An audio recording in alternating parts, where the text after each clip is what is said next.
რა არის შენი არაპოპი? არაპოპი არის, რომ TikTok-ი სინამდვილეში არის კარგი და სოლიდური პლატფორმა. აუ მეკრინჯება რავი ეს მე ქოუჩები და 20 წლის ბავშვები რომ მეუბნებიან როგორი უნდა ვიყო, რანაირად უნდა მოვიქცე და რა არ უნდა გავაკეთო. შენ გინდა იქ როგორც ეყვავს ვიეტნამელი ზუზუებიანი გოგო. ვიეტნამელი ზუზუები არ აქვს, ნუ იგონო, შანსი არ აქვს.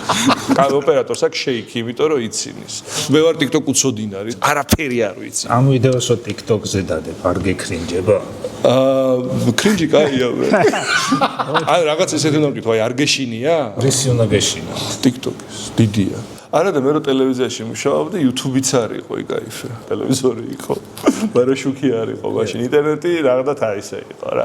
გაგონილი მქონდა. სატელეფონო კავშირიც არის. ქუთაისიდან რეპორტაჟს როგორ ვაგზავნით, იცი? წყალტუბოში მივდიოდი სატელეფონო სადგური. ძალიან თბილისში ირეკლ. საქალაქთა შორისოზე ყიდულობდი 10 წუთს და იმას უყვებოდი. რიხურიდან რეკავდი და ვიღაცა იწევდა. დასწავლე. მოვა დრო რომ TikTok-ი იქნება უკვე სასერიოზო სამეცნიერო წყაროებში გამოყენებული.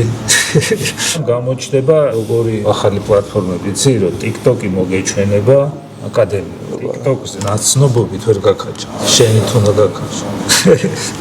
გაიგე?